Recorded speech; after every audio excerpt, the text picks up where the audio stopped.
ಅವರಿಗೆ ನನ್ನ ಹೃತ್ಪೂರ್ವಕ ವಂದನೆಗಳನ್ನು ಸಲ್ಲಿಸಿ ಇವತ್ತಿನ ಈ ಕಾರ್ಯಕ್ರಮ ಹಮ್ಮಿಕೊಂಡಿದ್ದ ಮುಖ್ಯ ಉದ್ದೇಶ ಏನೆಂದರೆ ಸನ್ಮಾನ್ಯ ಶ್ರೀ ಲಕ್ಷ್ಮಣ ಸವದಿಯವರು ಉತ್ತರ ಕರ್ನಾಟಕದ ಪ್ರಭಾವಿ ನಾಯಕರು, ಮೇಧಾವಿಗಳು, ಚಾಣಕ್ಯ ನಾಯಕರು ಆದಂಥ ಲಕ್ಷ್ಮಣ ಸವದಿಯವರು ಇಲ್ಲಿಯವರೆಗೆ ನಮ್ಮ ಸಮಾಜದಲ್ಲಿ ಸ್ವಾತಂತ್ರ್ಯ ನಂತರ ನಮ್ಮ ಸಮಾಜದಲ್ಲಿ ಯಾವೊಬ್ಬ ಶಾಸಕರಿಗೂ ಮಂತ್ರಿ ಸ್ಥಾನ ಸಿಕ್ಕಿಲ್ಲ. ಈಗಾಗಲೇ ಅವರು ಹೇಳಿದ್ದಾರೆ, ದಯಮಾಡಿ ಅವರಿಗೆ ಈ ಒಂದು 2ನೇ ಹಂತದ ಒಂದು ವಿಸ್ತರಣೆಯಲ್ಲಿ ಸಚಿವ ಸ್ಥಾನ ಸಿಗಬೇಕು. ಒಂದು ವೇಳೆ ಸಿಗದೇ ಇದ್ದರೆ ನಾವು ಸಮಾಜದಿಂದ ಅವರಿಗೆ ಒಂದು ತಿಳುವಳಿಕೆ ಏನು ಕೊಡ್ತೇವೆ ಅಂದರೆ, ಸಮಾಜಕ್ಕೆ ವ್ಯಕ್ತಿ ಮುಖ್ಯ ಅಲ್ಲ, ಪಕ್ಷ ಮುಖ್ಯ ಅಲ್ಲ. ಪ್ರತಿಯೊಂದು ಪಕ್ಷಕ್ಕೆ, ಪ್ರತಿಯೊಂದು ವ್ಯಕ್ತಿಗೆ ಸಮಾಜ ಮುಖ್ಯ. ಇದನ್ನು ನಾವು ಮುಂದಿನ ಹಂತದಲ್ಲಿ ಒಂದು ವೇಳೆ ಅವರಿಗೆ ಸಚಿವ ಸ್ಥಾನ ಸಿಗದೇ ಇದ್ದರೆ ನಾವು ಸಮಸ್ತ ಗಾಣಿಗ ಅದರ ಬಗ್ಗೆ ನಾವು ಕೂಲಂಕಷ ವಿಚಾರ ಮಾಡಿ ಮುಂದಿನ ರಾಜ್ಯಾದ್ಯಂತ ಇದೊಂದು ಹಮ್ಮಿಕೊಳ್ಳುತ್ತೇವೆ. ಉಗ್ರವಾದ ಒಂದು ಪ್ರತಿಭಟನೆ ನಡೆಸಲಾಗುವುದು. ಅವರಿಗೆ ಏನೇ ಕಂಡೀಷನಲ್ಲಿ ಸಚಿವ ಸ್ಥಾನ ಸಿಗಬೇಕಂತ ನಮ್ಮ ಒಂದು ಕಳಕಳಿಯ ಆಗ್ರಹ. ತಿಳಿಸುವುದೇನೆಂದರೆ, ಇವತ್ತು ವಿಜಯಪುರ ಜಿಲ್ಲಾ ಗಾಣಿಗ ಸಮಾಜದ ವತಿಯಿಂದ ವಿಜಯಪುರದ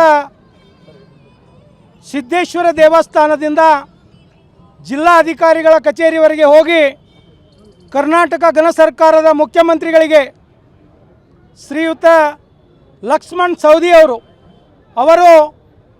ಕಾಂಗ್ರೆಸ್ ಪಕ್ಷದ ಶಾಸಕರು ಹೌದು, ಅಥಣಿ ಭಾಗದಿಂದ ರಾಜ್ಯದಲ್ಲಿಯೇ ಅತಿ ಹೆಚ್ಚಿನ ಮತಗಳ ಅಂತರದಿಂದ ಆರಿಸಿ ಬಂದಂಥವ್ರು. ಅವರಿಗೆ ಸಚಿವ ಸ್ಥಾನವನ್ನು ನೀಡಬೇಕು. ಅದರ ಜೊತೆಗೆ ಭದ್ರಾವತಿಯಿಂದ ಶ್ರೀಯುತ BK ಸಂಗಮೇಶ್ ಅವರು ಬಂದಿದ್ದಾರೆ, ಅವ್ರಿಗೆ ಸಚಿವ ಸ್ಥಾನ ನೀಡಬೇಕು ಅಂತೇಳಿ ಆಗ್ರಹಿಸ್ತಕ್ಕಂಥ ಈ ಸಭೆ.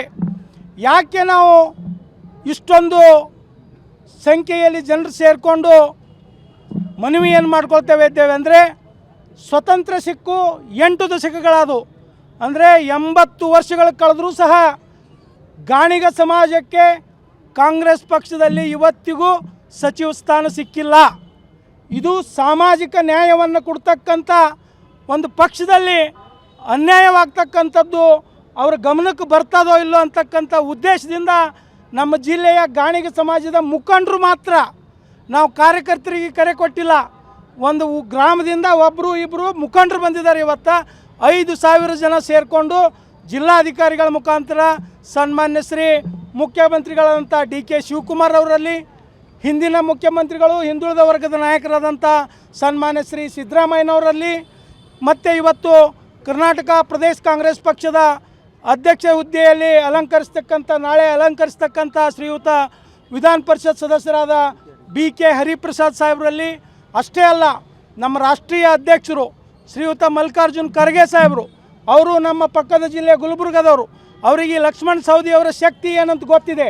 ಯಾಕೆ ಈ ಮಾತನ್ನು ಹೇಳ್ತೀನಿ ಅಂದರೆ, ಲಕ್ಷ್ಮಣ್ ಸವದಿ ಅವರು ಕಾಂಗ್ರೆಸ್ಗೆ ಬರೋದರಿಂದ ಸುಮಾರು 20ರಿಂದ 25 ಜನ ಶಾಸಕರಾಗಲಿಕ್ಕೆ ಸಾಧ್ಯ ಅಂಥೇಳಿ ಅವರೇ ನನ್ನ ಮುಂದೆ ಹೇಳ್ಕೊಂಡಿದ್ದು ನನಗೆ ಉದಾಹರಣೆ ಇದೆ.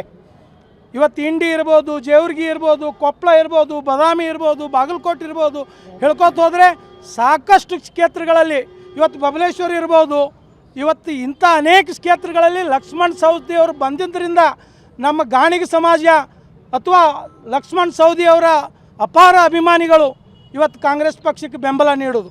ಇದಕ್ಕಾಗಿ ಕಾಂಗ್ರೆಸ್ ಪಕ್ಷಕ್ಕೆ ಹೆಚ್ಚು ಶಕ್ತಿ. ಇವತ್ತು ನಾವು ಇಷ್ಟೇ ಕೇಳ್ಕೊಳ್ತಾ ಇದ್ದೇವೆ, ಸಾಮಾಜಿಕ ನ್ಯಾಯ ಕೊಡ್ತಕ್ಕಂಥ ಕಾಂಗ್ರೆಸ್ ಪಕ್ಷ 80 ವರ್ಷಗಳಿಂದ ಒಂದು ಸಮಾಜಕ್ಕೆ ನೀವು ಗುರುತಿಸಿಲ್ಲ ಅಂದರೆ ಇದು ಅನ್ಯಾಯವಾಗ್ತದೆ. ನೀವು ಗುರುತಿಸಬೇಕು. ಶ್ರೀಯುತ ಲಕ್ಷ್ಮಣ್ ಸವದಿ ಅವರಿಗೆ ಮಂತ್ರಿ ಮಾಡೋದು ಅಷ್ಟೇ ಅಲ್ಲ, ಉಪಮುಖ್ಯಮಂತ್ರಿ ಮಾಡಬೇಕು ಅಂತೇಳಿ ತಮ್ಮ ಮಾಧ್ಯಮದ ಮುಖಾಂತರ ವಿನಂತಿಯನ್ನು ಮಾಡ್ಕೊಳ್ತಾ ಇದ್ದೇನೆ.